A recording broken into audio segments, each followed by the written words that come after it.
Boa noite, você que está me acompanhando aqui no canal Portal Fã F1 no YouTube. Estamos já aqui com mais uma edição do Narciso Machado Convida. Quero agradecer sua audiência de sempre e lembrar a você, esse ainda não é o nosso projeto que nós anunciamos aí como novidade. Aqui é uma forma que nós encontramos para manter você sempre ligadinho aqui conosco de segunda a sexta-feira às 19 horas, tá bom? Nosso projeto vai começar em janeiro. Tenho certeza que vocês irão gostar. Para quem vem acompanhando as edições anteriores, inclusive do Narciso Machado Convida, está vendo um cenário um pouco diferente aqui. É porque nós estamos com um cenário em reformas, com adequações sendo feitas para que em janeiro a gente possa estrear o nosso novo programa que vai ao ar de segunda a sexta-feira, aqui exclusivamente pelo YouTube.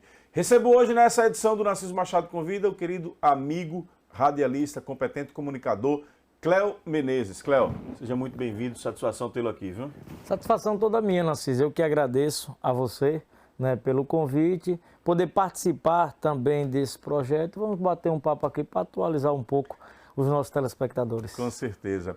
Cléo que tem uma atuação também em um canal próprio, e a gente chega já já a esse canal, porque antes nós vamos passar pela trajetória dele, saber como é que Cléo chega à comunicação. Conta pra gente, da onde você é natural e como é que você começa na comunicação?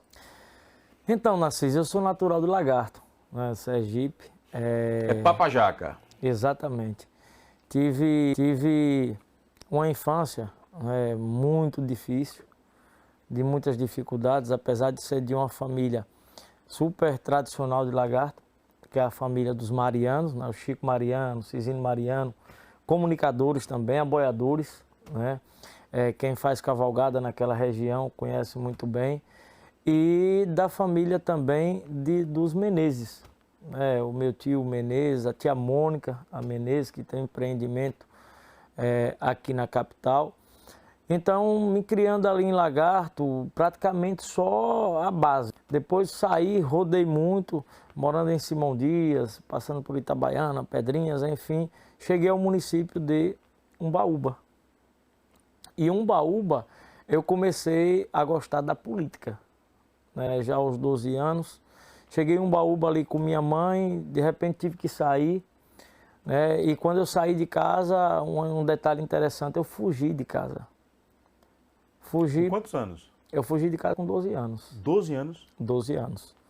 E aí minha mãe, quando eu fugi, inicialmente a primeira vez fui para casa de uma tia minha, aí minha mãe foi buscar, eu voltei. A segunda vez eu fugi, fui para casa da minha avó, saudosa, em Lagarto, e minha mãe foi buscar, e dessa vez até com o conselho tutelar, eu voltei. Você não queria morar com sua mãe? Tem uma realidade de conflitos? O que era que acontecia? Exatamente, não com minha mãe. A terceira vez, a minha mãe ela disse o seguinte, ela disse, olha, como é que você vai viver aqui? Eu digo, eu vou para casa da minha avó. Só que apesar da gente ser de família tradicional, né, e uma parte até bem de vida, a outra parte também, mas nós éramos a parte fraca dessa história. E na casa da minha avó já tinha algumas tias que moravam lá, que tinham filhos, e quando elas não tinham o que fazer para tirar o sustento, a minha avó era quem sustentava, trabalhando, inclusive, dando dia, como doméstica. Tinha aquele famoso Hotel Lagartense. Chamaram diarista. Isso, diarista. Minha avó trabalhou lá por muito tempo. E eu sabia dessa realidade, dessa dificuldade, que seria difícil também eu me manter ali. Então minha mãe disse, olha, e você vai fazer o quê? Eu digo, eu vou ficar aqui na casa da minha avó, eu vou procurar. Naquele tempo, a criança trabalhar não era crime.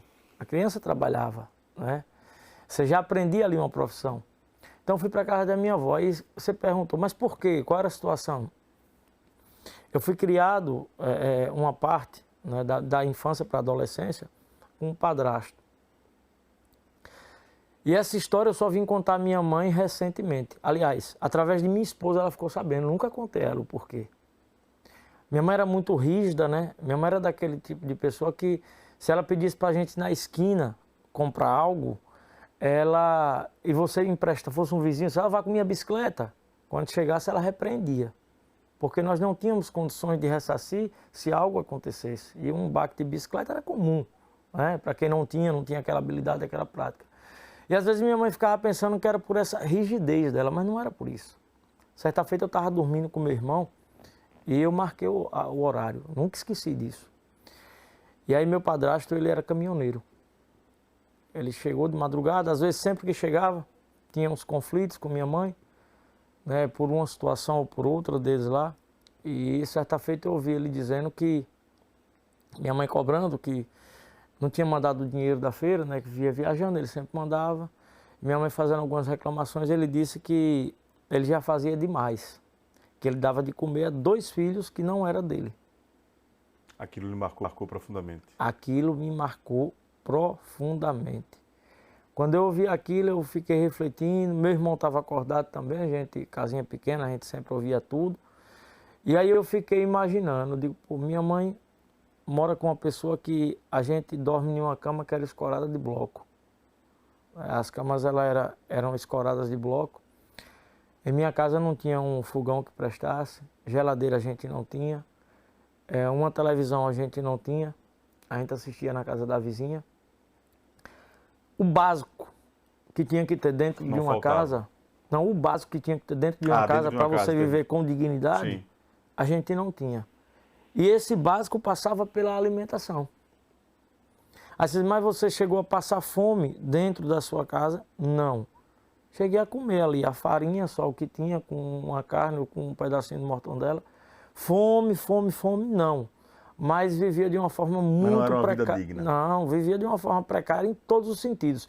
Vivia de uma forma que hoje a gente classifica como vulnerabilidade social. E aí eu passei, com 12 anos de idade, eu passei a refletir aquela realidade. Eu disse, eu preciso fazer alguma coisa para eu mudar essa realidade aqui em casa. Aí foi quando eu fugi. Chegando na casa de minha avó, eu não cheguei com algo para fazer que eu ia já começar a mudar a realidade. Eu cheguei para aventurar. E aí tinha uns parentes desse meu padrasto, em Simão Dias, que tinha carros de frete. No tempo era Kombis. Eu digo, eu já sei, eu vou me enturmar naquele ponto ali, vou começar a ajudar um, ajudar outro, para ir ganhando um trocadinho. E aí comecei a ajudar um, ajudar outro, para ir ganhando um trocadinho, mas dormindo na casa da minha avó. Ganhando a confiança lá, dormindo na casa da minha avó. Na segunda-feira eu passei a ajudar um marchante, lá de Simão Dias. Quando terminava a feira, ele me dava aqueles contrapesos que sobrava. Ele me dava ali aqueles ossinhos, eu botava numa bolsa. Ele me dava mais naquele tempo 50 centavos. Era um dinheirão, entre aspas. E aí esses 50 centavos eu pegava 25 centavos, comprava ali de aquelas bolsinhas que já vem batata, tomate, cebola, tudo. Levava para casa. Todas as segunda-feiras, quando eu chegava em casa com esse arrumadinho, os contrapesos, aquelas verduras ali, legumes, aí tinha uma tia minha que me tratava bem até demais. Foi uma segunda-feira, eu cheguei em casa, a feira deu ruim, eu nem levei os legumes, as verduras e nem levei os contrapesos. Mas aí eu fui na panela comer. Quando eu fui na panela comer, ela brigou e disse que não era obrigado a dar de comer a filha dos outros. Nossa. Que quando chegava com alguma coisa não tinha problema. No dia que chegou sem... Que eu tinha mãe, que eu fosse para casa de minha mãe. E aí eu saí, discuti com ela ainda. Depois saí, sentei lá na calçada e fiquei... Eu lembro do horário também, era 9 horas da noite. Fiquei ali refletindo, eu digo, ela não está errada não. Ela está certa. Ela também vive ralando aí para sobreviver. Mas eu só estou aqui pensando, porque quando eu chego aqui com os contrapesos, que também não é muito, uma verdurinha, eu sou tratado bem. E hoje ela me escorraçou. Eu digo que não dá certo aqui na casa da minha avó também. Fechou-se outra porta. Fechou-se outra porta. Qual foi a porta que se abriu? Essa Kombis que eu já vinha ali com o cara ajudando e tal, eu passei ali a pedir a ele para dormir ali mesmo. Passava o dia ali, às vezes vinha na casa de minha avó tomar um banho, às vezes tomava na casa dele, e ali mesmo eu dormia. Aí eu já passei a levar para essa Kombis um creme dental, uma escova dentária, um travesseiro e uma coberta. E ali mesmo ficava. Por diversas vezes eu fiz aquele trajeto ali, quando não tinha polícia na pista, e quando tinha, eu cansei de ficar no meio do caminho, eu ia pendurado ali naquele corrimão da Kombis e no para-choque. A Kombis enchia, eu era o cobrador, eu ia penduradozinho ali. De Lagarta a Simão Dias. Ia e vinha, ia e vinha. Quando não enchia o fundo ali onde a gente colocava as compras, eu ia ali sentadinho. Quando tinha polícia que avistava, aí agora eu descia, ele completava a viagem, na volta ele me pegava. E aí eu fui ficando valorizado na área, ficando valorizado, aprendi a dirigir, comecei a dirigir. Quando não tinha polícia também dirigia, fazia o trajeto. E certa feita eu voltei à casa de minha mãe para ir para uma festa de Nossa Senhora da Guia, em Umbaúba, padroeira. Já estava valorizado, já tinha comprado o maior sonho da minha vida naquele tempo, o celular digital. Ó. Já tinha comprado e cheguei lá na casa de minha mãe para ver como é que estava lá. Minha mãe ela não sabia que eu vivia na rua. Ela não sabia que eu vivia na... Você ainda estava na casa de sua avó? Não, na casa de minha avó ela andava lá, perguntava por mim, tá trabalhando. Às vezes queria falar comigo, eu ia lá. Tá vivendo como? Eu digo, eu tô morando na casa do rapaz. Mas você tá magro? Eu digo, não, minha mãe, é por causa da correria. Rapaz, e essas roupas rasgadas? Eu digo, é porque ainda eu tô ajeitando, só tem essa aí, mas eu tô ajeitando. Mas as roupas que eu tinha era doação. Que o rapaz me dava ou que alguém me dava. Tá estudando? Eu digo, tô. E aí sim, eu nunca deixei de estudar. Sempre que eu tinha tempo, não era regular, mas sempre que eu tinha tempo eu ia na escola. Me interessava muito pelas provas, até que um dia uma professora chegou para mim e disse, o que é que acontece com você? Qual é o problema que você tem? Você tem algum trauma aí com você? Eu disse, não tem não. Ela disse, tem. Ela disse, é um menino muito inteligente, extrovertido, quando você quer, quando não quer, calado, mas tem uma qualidade que você tem que eu noto. Você não estuda para a prova, porém você tira notas boas. Mas isso não é o essencial. Você não precisa só ter as notas, você precisa ter o conhecimento das matérias. E você está se perdendo. E enquanto ela falava comigo, eu lembro como se fosse hoje, as lágrimas caíam.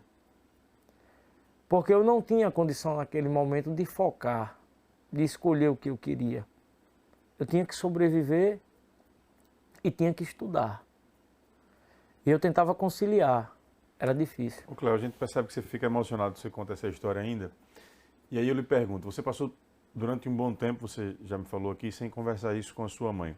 Em que momento é que você encontrou forças para contar isso para alguém, por exemplo, para sua esposa? Para minha esposa, eu contei, para uma ou duas pessoas mais próximas, eu contei, mas para minha mãe, nunca. Nunca. Eu nunca cheguei para ela... Você nunca teve um não, papo aberto? Não. Um dia eu estava em uma entrevista e coincidentemente ela estava assistindo. E aí ela disse, ela chegou para minha esposa, ela disse, eu não tinha conhecimento desse passado dele. Eu tinha conhecimento que ele saiu de casa para ver, mas eu não sabia que ele tinha morado na rua, que ele tinha passado tudo isso. E aí a minha esposa me questionou, eu disse, ela também não tem conhecimento que o meu padrasto disse isso que a gente estava ouvindo. Ela tem conhecimento que ele disse, mas que a gente estava ouvindo não. Ela não sabe que foi isso que lhe impactou. É. Depois dessa história toda de superação, de busca dos seus caminhos, como é que você chega à comunicação? Aí eu chego à comunicação através dessa festa, que eu fui em Umbaúba.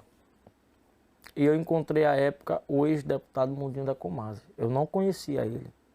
Mas eu sempre fui um cara ativo, sabe? Aquele cara que vivia procurando alguém que você pudesse se apegar e mudar o rumo, a história da sua vida.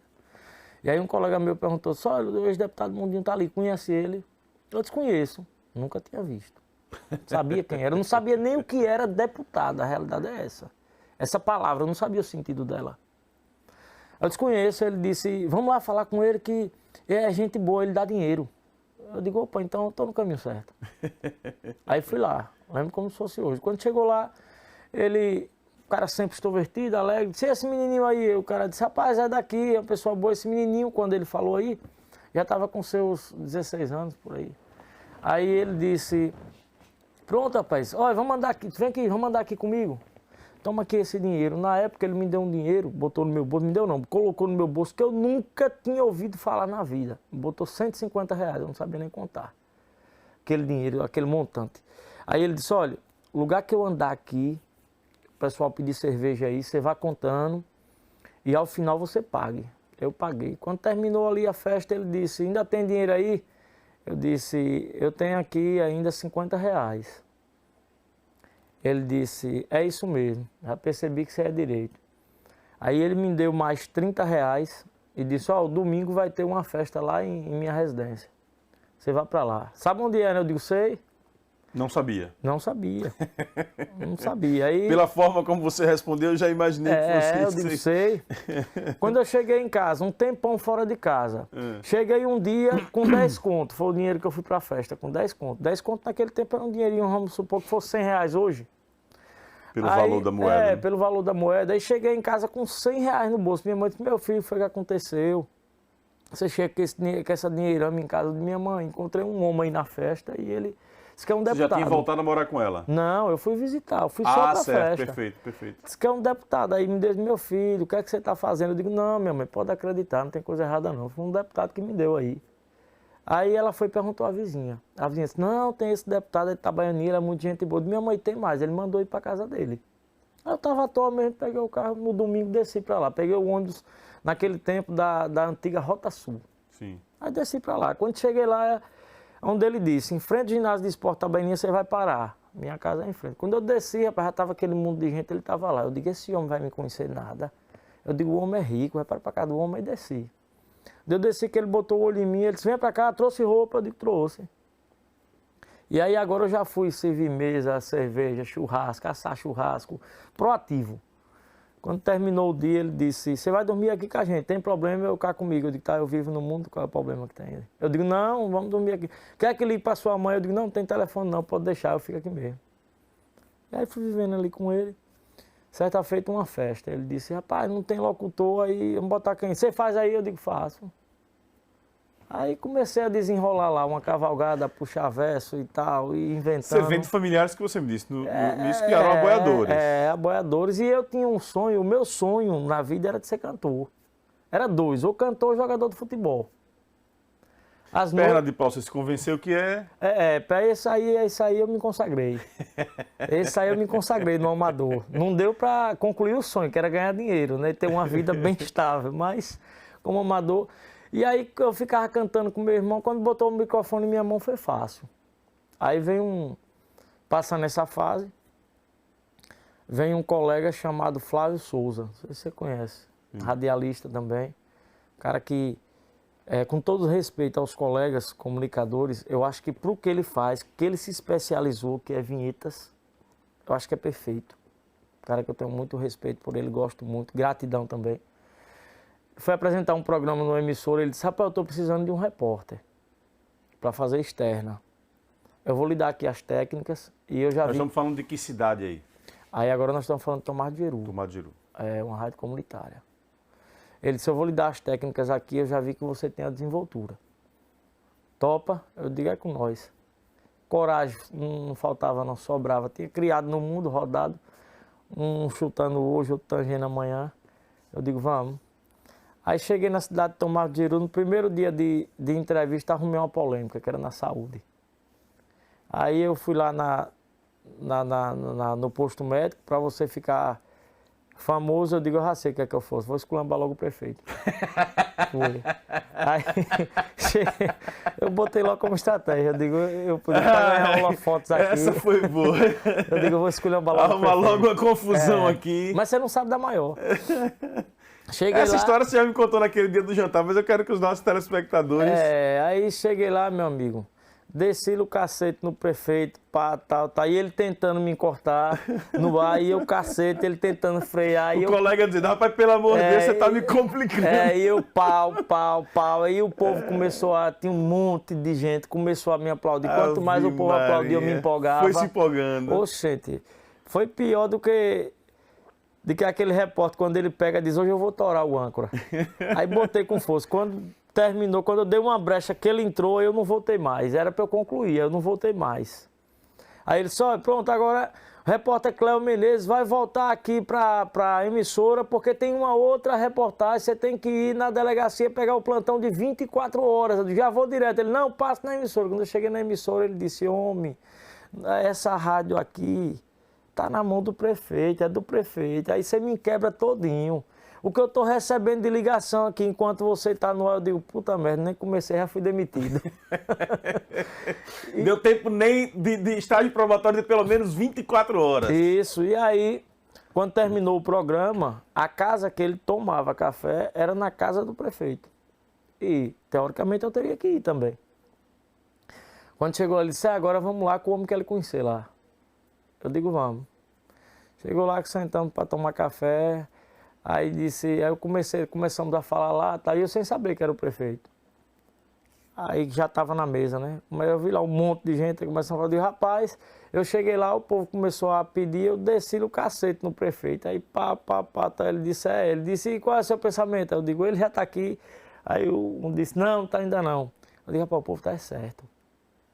Eu digo, eu vou ter que me redimir, o povo tá certo. Ele disse, mas o prefeito sou eu. Eu digo, vige, minha Nossa Senhora.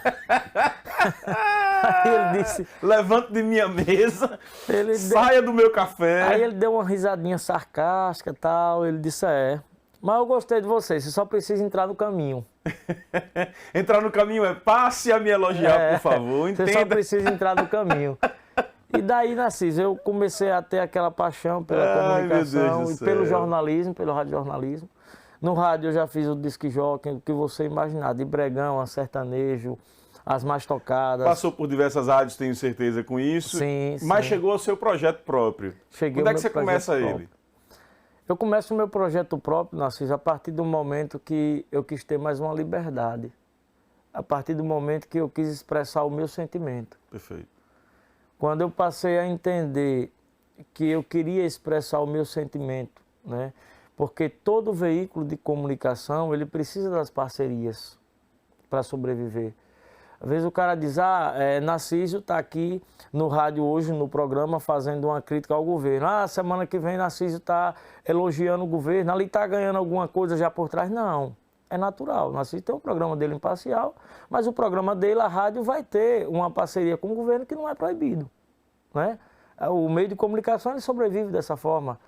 Toda instituição, né, ela vive dessa... Todo órgão público faz veiculação das suas propagandas. Toda instituição, ela vive dessa forma, e todo órgão público, ele tem as verbas específicas. Aqui, viu, Cléo, na FAM a gente tem uma sorte de ter um trabalho com liberdade muito bom. Graças a Deus, aqui Sim. A gente tem uma diretoria que resguarda a gente com muita tranquilidade para a gente desenvolver o trabalho. Sim, e aí a partir do momento, inclusive, Narciso, só para... Ontem, só fazendo uma observação, ontem, inclusive, a gente conversava com o Marcos Aurélio aqui, e Marcos Aurélio contava um pouco a trajetória dele em Itabaiana, que não é diferente de diversas cidades. Rádio A é de grupo tal, rádio B é de grupo tal, quer dizer, no interior, essa liberdade ela é mais difícil porque os meios de comunicação eles chegam para a cidade através das mãos de um político, né? Sim. Buquim chegou rádio tal pelo grupo dos Fonseca, rádio tal pelo grupo dos Trindade, enfim. As rádios comunitárias também, quando elas começam a ter uma liberação no Brasil, apesar de, entre aspas, serem comunitárias, mas elas se dão pela influência dos políticos. Pela influência política. Acaba você tendo, mais do que simplesmente a divulgação ali do órgão, você tendo a subordinação ao chefe político daquele meio de comunicação no interior. Inclusive, um diferencial seu, pegando esse ponto aqui para não esquecer, eu acho do seu programa é justamente isso, né? Essa liberdade que você tem de fazer a crítica, de fazer o elogio, sempre críticas pontuais, elogios centrados, né, o que é importante. É por isso que você teve esse crescimento, essa ascensão, ganhou o respeito e a credibilidade, né, do povo sergipano. Sabe o que eu acho que diferencia também, Cléo? Só em termos de capital para as cidades do interior. É que, como eu disse, no interior... Está muito claro esse jogo, as rádios elas surgem nas cidades pelas mãos dos políticos. Aqui na capital você já tem uma diferença. Às vezes elas surgem pelas mãos de empresários. Sim. Que aí você acaba tendo uma liberdade maior. Ela chegou pela mão de um político, mas chegou um determinado momento que o político ali desfez do projeto, ou entrou em uma decadência, foi para a mão do empresário, o que acontece aqui. Então, o seu trabalho hoje, ele ganha um respeito a partir desse momento. A partir do momento que, como eu disse, você faz críticas ali pontuais, elogios muito centrados, né? E nunca deixa de defender aquele que é o mais fraco, que é a população, que está sofrendo. Mas vamos lá para o seu trabalho. Você aí resolveu que queria mais independência, Então, queria um trabalho mais livre. Independência, queria um trabalho mais livre, e aí eu resolvi montar o meu projeto. Fala o nome dele pra gente. Mas para montar o meu projeto, que era nessa era do podcast, que começou lá no início da pandemia, né, quando eu estava ali dentro de casa, um pouco meio que ofuscado, eu digo, eu tenho que aparecer de alguma forma, né? Eu tinha alguns projetos, alguns convites, né, para participar de rádios aqui da capital, como correspondente do interior, mas naquele momento não me contemplava. Eu queria algo próprio. O correspondente, eu ia trazer aquela matéria do dia a dia. Pontualmente, né? ali. Pontualmente ali, uma coisa rápida. E eu queria algo que me representasse. E aí eu trouxe na pandemia, iniciei as lives, né, com Cléo Menezes. Né? Live, entrevista com Cléo Menezes. Comecei ali no Instagram, uma coisa bem genérica, né? Mas objetiva. Bem objetiva. Foi algo que rendeu, e aí um dia eu tive a concepção que aquilo estava dando certo a partir de uma live que eu estava ali como telespectador, que naquela oportunidade você estava entrevistando o até então senador Eduardo Amorim. Você estava o entrevistando, e aí apareceu lá a notificação, né, que eu estava acompanhando, e ali você fez uma menção ao meu trabalho. Então, naquele momento, eu tive a concepção que o trabalho estava sendo visto. Ah, que massa. Eu tive a concepção que o trabalho estava sendo visto. Fiquei feliz agora. E aí eu fui e comentei com minha esposa. Porque a comunicação, ela às vezes, ela lhe deixa um pouco meio confuso. Porque você tem a concepção que o seu trabalho está sendo conceituado, que ele está sendo visto, na maioria das vezes, quando vem os elogios. Ainda que eles venham de forma interna. Sim. Mas aí quando chegou ali, eu lembro até o comentário que você fez. Abre aspas, você disse, olha, eu tenho aqui a satisfação de ter aqui o radialista Cléo Menezes, colega comunicador, que inclusive, eu quero dizer que foi quem deu o pontapé nessas lives, agora nesse momento da pandemia. Exatamente. E que virou uma febre no estado. Então aquilo ali, para mim foi muito importante. Eu tive a concepção que eu estava no caminho certo. Que bacana. E aí eu fui e chamei ela, conversei com ela, eu digo, eu vou tocar esse projeto. E aí resolvi lançar agora o Na Bancada com Cléo Menezes. Só que para lançar o Na Bancada com Cléo Menezes e ter essa independência que eu queria, eu precisava montar um estúdio. Mas naquele momento eu não tinha... estrutura para isso. Eu não tinha estrutura financeira para isso. E aí eu tinha que me pegar com o quê? Com a parceria política. Que não era o que você queria. O que eu queria. E aí eu trabalhando com política, eu comentei com ele, ele disse, eu vou lhe ajudar. Vou lhe dar uma ajuda boa nesse negócio. Eu digo, puta merda. Eu digo, bom, mas vamos lá. Ele conhece o meu estilo, ele sabe que eu não quero estar preso. Mas ele conhecia tanto o meu estilo que ele me prometeu essa ajuda por muitas vezes, mas nunca chegou. Ele me prometeu tanto. Fernando está se divertindo ali. Ele me prometeu tanto que... É hoje, é amanhã. Não, e o pior, o dinheiro que ele dizia que ia me ajudar, ele dava a data que a gente ia receber o dinheiro. E eu ia receber esse dinheiro com ele, porque eu era o cara de confiança dele, eu era o cara que estava ali do lado dele. E aí, todas as vezes que a gente vinha aqui à capital receber esse dinheiro, eu digo, hoje vai dar certo o meu projeto. Isso foi na eleição 2022, ali já no finalzinho. E eu querendo, inicialmente, comprar um computador, porque eu sabia que o dólar ia ter uma instabilidade com a eleição de Lula, Bolsonaro. Sim. Eu tinha que comprar esse computador com urgência. Aí eu vim aqui na capital, fiz o orçamento, o computador na época deu 6.800. Aí eu disse, eu queria comprar um computador bom, né, para você fazer um programa. Sustentação boa, né? Aí eu comentei com ele, eu digo, já fiz o orçamento. Ele deu quanto o computador? Eu digo, deu X aqui. Você tem quanto desse dinheiro? Eu digo, rapaz, eu tenho 1.800. Comecei a guardar aí e juntei aqui 1.800. Ele disse, pronto, eu vou lhe ajudar. E aí ficou naquela. Quando foi certa feita que eu percebi que o negócio não estava encaixando, eu disse, eu quero fazer um pedido do senhor aí. Ele disse, que é? Me empreste 5.000? Eu não quero mais esse dinheiro. Não, eu vou lhe ajudar. Eu digo, não, eu não quero. Me empreste 5.000. E eu dei a data de eu dar ele. Eu vou lhe dar tal data. se o senhor puder. Não, fique tranquilo, tal data nós vamos pegar o dinheiro. Resumindo, todas as datas que ele deu, nós fomos pegar, o dinheiro veio no carro aqui, do meu lado. Toda vez que chegava em casa, eu digo, Amanda é minha esposa, né? Eu disse, eu acho que ele vai me ligar mais tarde aí, vai dar certo, eu vou comprar esse computador amanhã. Aí nada. Eu digo, rapaz, sabe de uma? Eu estou procurando independência. Eu tinha um carrinho melhor. Eu digo, eu não tenho que esperar por ninguém. Eu vou desfazer do meu carro. Não vou ficar a pé, porque eu preciso de um transporte. Eu vou pegar um carrinho mais básico.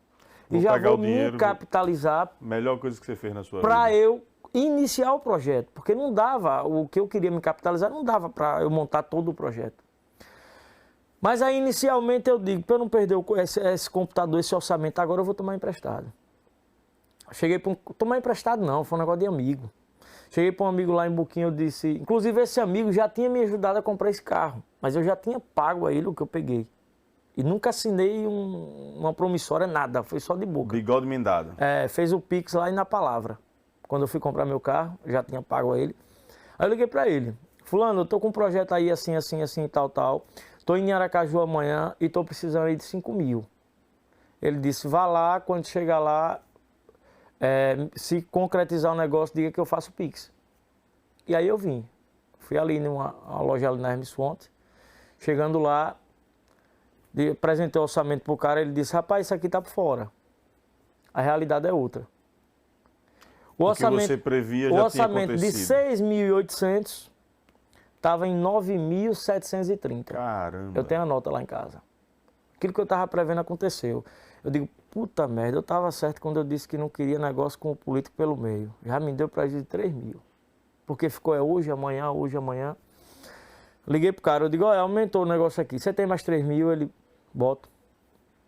E aí colocou o dinheiro, comprei o computador, cheguei em casa feliz e indignado. Indignado pelo prejuízo o tempo que você passou sendo enganado. E o cara que disse que era meu amigo. Agora ele fez um grande favor, né? No final foi. No final ele fez um grande favor. Mas aí eu comprei o computador, digo, eu ainda vou dar uma testada nele. Eu disse, olha, estive lá ontem em Aracaju, já tomei um dinheiro emprestado aí, comprei o computador. Ele foi, rapaz, que bom. Que bom, rapaz, fico feliz. Foi. Você esperava ouvir, rapaz, eu vou lhe dar agora. Esqueci, vou lhe dar agora. Vá pagar esse empréstimo. Não, fico feliz. E daí por diante, eu coloquei na cabeça que amigo de verdade são aqueles que lhe ajudam a crescer.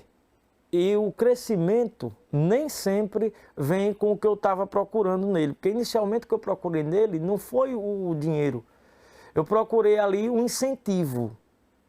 Né, nenhuma palavra, de sentar, discutir como seria um projeto, e nem isso veio. Então, amigo de verdade é aquele que chega para você e diz, você está no caminho certo, eu não posso lhe ajudar, mas você vai vencer. Ô Cléo, você é um comunicador, que aí eu vou, sem precisar jogar confetes, nem fazer disso aqui um jogo de troca de elogios, mas eu tenho você como uma referência para muitos colegas nossos comunicadores do interior. Porque, como eu já disse, a realidade da comunicação no interior do estado ela é muito difícil. Porque as emissoras elas estão muito claramente divididas entre os grupos políticos. Você começa a sua trajetória dividido nesse processo, fazendo parte de uma rádio A que tem um grupo, parte do grupo B que tem outro grupo. Você é impactado pela pandemia, você não deixa de se comunicar. Naquele momento você realmente foi uma inspiração para muitos, porque você fez seu projeto acontecer. Entrevistas que aconteciam com você repercutiam no estado todo. A gente trazia para o Jornal da Fã, inclusive. Né? E você, num determinado momento da sua vida, construiu o seu caminho independente. Você sabe que tem muito colega jornalista que vai para a faculdade e que fica esperando sair da faculdade para poder ter uma oportunidade em um meio de comunicação, para poder ter oportunidade em um órgão de imprensa, que ainda não enxergou a capacidade transformadora que são as redes sociais, que são essas plataformas diversas que a gente tem, para construirmos trabalhos independentes, para construirmos trajetórias independentes. Então você é uma inspiração para muito comunicador do interior que não precisa ficar amarrado a esse jogo nas emissoras e que tem competência tanto quanto você tem talento tanto quanto você tem e que poderiam utilizar a sua história como uma história de inspiração. Eu queria fazer esse registro porque eu acho que serve de exemplo tanto para os colegas que estão lá, divididos entre essa paixão de torcidas, né, que é o que acontece na maioria das cidades, né, não é diferente por onde você passa e trabalha, e para os colegas que estão nos bancos das faculdades também. E quem sabe assistindo esse programa possam se inspirar. Olha, é possível, né? É possível criar um projeto independente, criar o meu canal e começar a trabalhar. Eu já tive a alegria de ser entrevistado por você lá em sua casa. Dona Amanda, sua esposa, que nos acompanha aqui, inclusive lembrando da boa recepção, do bom cuscuz com carne de bode que você me serviu lá no final. E pude ver o zelo que você tem com a sua estrutura, o carinho que você tem, o cuidado que você tem, o investimento que você faz, a forma como você trabalha com todo aquele espaço é algo que precisa ser realmente valorizado, porque mostra a paixão que você tem pela profissão. Então eu queria fazer esse registro para poder lhe parabenizar por essa sua trajetória. Mas vamos falar um pouquinho de política, além de termos inspirado as pessoas, vamos rapidinho, a gente já está com o tempo quase estourado do nosso programa, é um bate-papo muito rápido. Queria que você desse uma passagem para a gente, assim, uma parcial para a gente. Processo em Buquim, como é que está? Cara, Buquim ainda há uma indefinição, né, entre aspas. No meu ponto de vista, o prefeito está bem decidido do que ele quer, uma vez que ele já disse que a opção dele, né, a preferência dele é Luiz Fonseca, mas que está esperando conversar com o governador porque quer o consenso. Por outro lado, tem o tio do governador, que é o senhor Jorge Mitidieri, já se colocou como pré-candidato, né? E aí até se chateou... Jorge é o suplente? Não, Jorge é o suplente do senador Rogério Carvalho. Perfeito. E aí já se chateou, né? Porque teve uma entrevista em uma emissora local, onde o prefeito e o Luiz Fonseca disse que apoiaria o Jorge Mitidieri. Depois voltaram atrás, né? No caso o prefeito, que é quem vai liderar esse processo sucessório, apontou o Luiz Fonseca e nos quatro cantos ele disse que a preferência dele é Luiz Fonseca, e está muito bem claro, né, que ele quer ir com o Luiz, porém disse que aguarda o governador. Segundo o Jorge, é pré-candidato, que o governador vai decidir essa situação agora em janeiro, e o Jorge deixou bem claro uma coisa, isso já é certo, que não vota em Luiz Fonseca. Jorge botou isso como condicionante porque também o Luiz, junto com o prefeito Heraldo, disse que votava no Jorge e depois... Recuaram. Então o Jorge disse que ele, como agrupamento do governador, até aceitaria um outro nome na chapa lá do prefeito Heraldo de Andrade, para que eles pudessem apresentar um vice, mas que esse nome não fosse o nome do Luiz Fonseca. Nada de pessoal, mas pela falta, segundo o Jorge, da palavra, aonde, repito, em entrevista ele disse que o apoiaria. Mas você acha que ainda pode ter consenso? Eu acho que não há, não.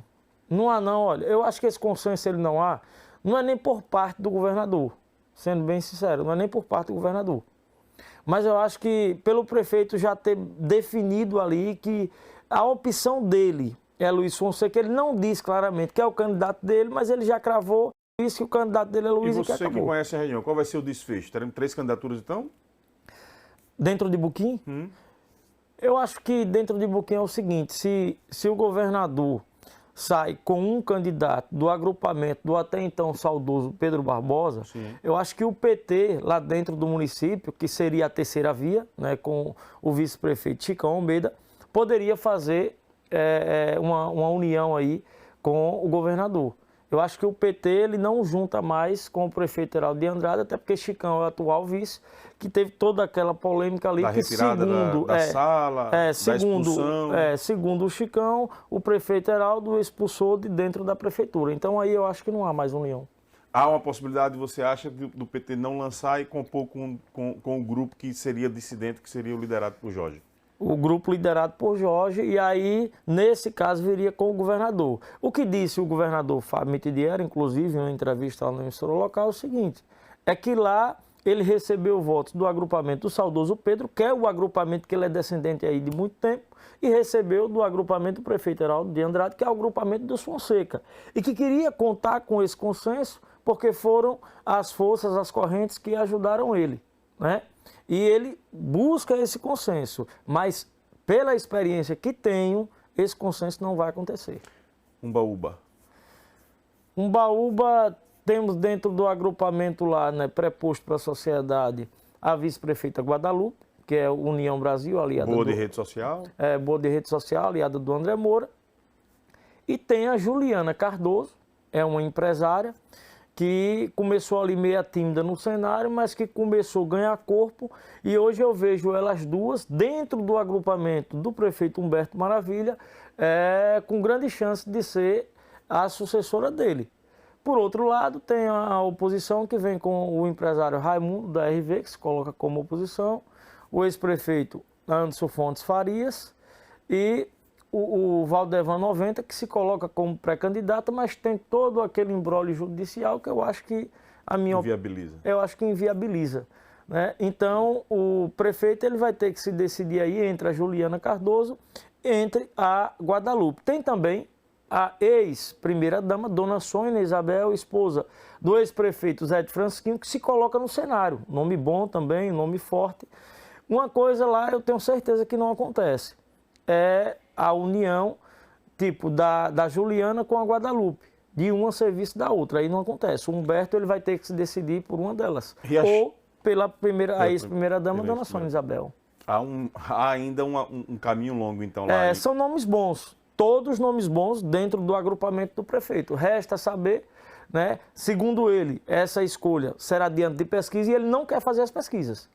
Ele mandou que elas mesmas contratasse o instituto, de preferência o instituto que mais acertou nas últimas eleições, e apresentasse as pesquisas a ele.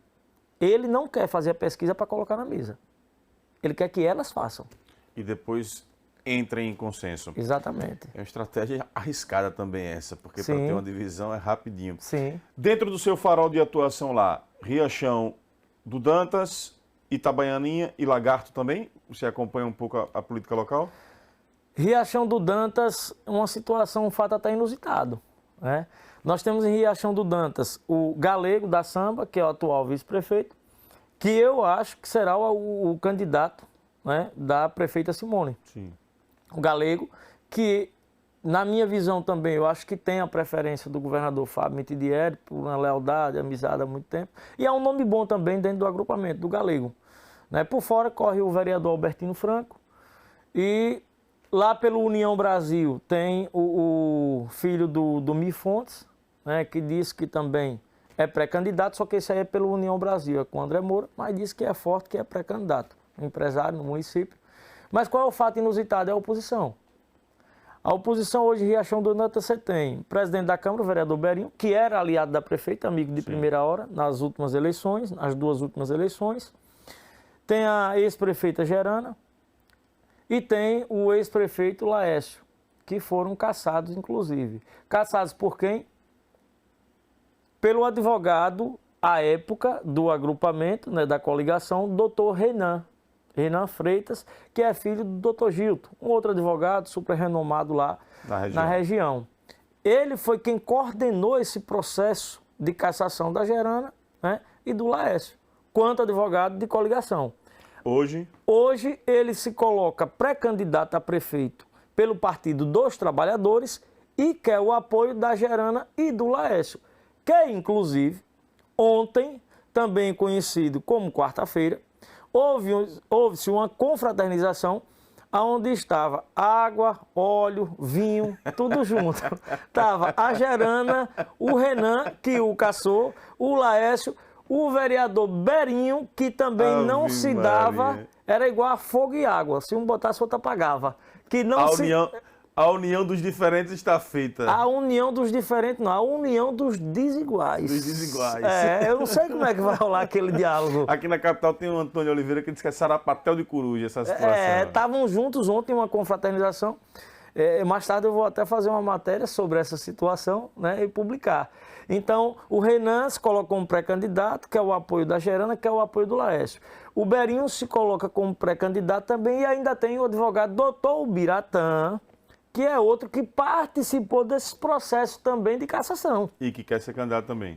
Já foi vice da Manuela, aliás, foi pré-candidato já, quando perdeu para Simone, já com a composição com a Manuela. Manuela, que é filha do Manuel Costa Neto, sim, né, do juiz. O juiz, doutor Manuel Costa Neto, que é nora da Gerana. né? Então tá tudo junto ali, eu estou aguardando o final e o que eu acho da eleição lá é o seguinte, se essa oposição realmente, com todas essas indiferenças, se unir, é forte para enfrentar o agrupamento da prefeita. O presidente da DESO está fora do páreo lá? Veja, eu conversei com o presidente da DESO, inclusive estamos até para marcar uma entrevista. Segundo ele, é pré-candidato. Luciano. É pré-candidato. Segundo ele, me disse, no boca a boca. Mas você acha que dentro do agrupamento ele ainda não é a opção preferencial do Simone? Pode virar rapidinho. Se tiver a preferência do governador, com certeza ele vira rapidinho. A produção está me alertando ali que eu já estou com o tempo estourado. Mas vamos lá rapidinho. Itabaianinha, aliás. Itabaianinha é outro problema. O vice-prefeito chega forte no cenário, o Heraldo. Porém, segundo os senadinhos, o prefeito quer o ex-prefeito Robson da Laranja, por fora corre ali. Mas segundo ela, não está por fora, está muito forte, a Janier Mota, que é suplente de senador do Laércio Oliveira. Então, é uma decisão também aí que não tenha dúvidas que vai haver um racha dentro do agrupamento. Pelo menos o vice-prefeito, anote aí, ele não fica com o prefeito se não for o escolhido. Inclusive, temos, se você me permite, nós temos uma entrevista marcada para o dia 8 de janeiro. A primeira vez que ele vai se pronunciar vai ser lá no nosso podcast, na bancada com Cléo Menezes. É esse o nome do canal mesmo, né? Não, o nome do canal é Estúdio RCM. Perfeito. Você coloca Estúdio RCM, o radialista Cléo Menezes. Já vai aparecer lá. Já senta o dedo, já cai no canal e vem pro Moído. Então o Moído vai ser seguro, dia 8 de janeiro. O programa é sempre às 19h30. Só apresenta às quintas-feiras e às segundas-feiras, sempre às 19h30, na bancada com Cléo Menezes. Lá o Moído é seguro e o vice-prefeito que vai pro Moído e vai abrir o verbo. Cléo, obrigado pela participação aqui, obrigado por esse papo. Vamos voltar mais vezes a conversar. Temos o ano de 2024 aí pela frente. Quero lhe desejar um feliz ano novo, muita paz e saúde a você e a toda a sua família. Obrigado pela amizade de sempre. Parabéns, continue seguindo nesse rumo. Deus te abençoe. Para finalizar de forma resumida, desejo em dobro tudo que você desejou para mim. Estamos juntos e agradeço mais uma vez o espaço que você me dá sempre nos projetos em que está à frente. Muito obrigado. Feliz ano novo para vocês, telespectadores, e sobretudo para a sua equipe também. Obrigado, querido. Agradecer a você que nos acompanhou, desejando nesse nosso último Narciso Machado Convida de 2023, um feliz ano novo para você. Obrigado pela sua parceria, pela sua audiência, pelo seu carinho conosco, com esse nosso trabalho. Terça-feira, estamos de volta com mais um Narciso Machado Convida e às 5h30 com mais uma edição do Jornal da Fã. Primeiro Jornal da Fã de 2024, primeiro Narciso Machado Convida de 2024, terça-feira, dia 2. Obrigado por sua companhia. Um abraço, feliz ano novo, curta muito!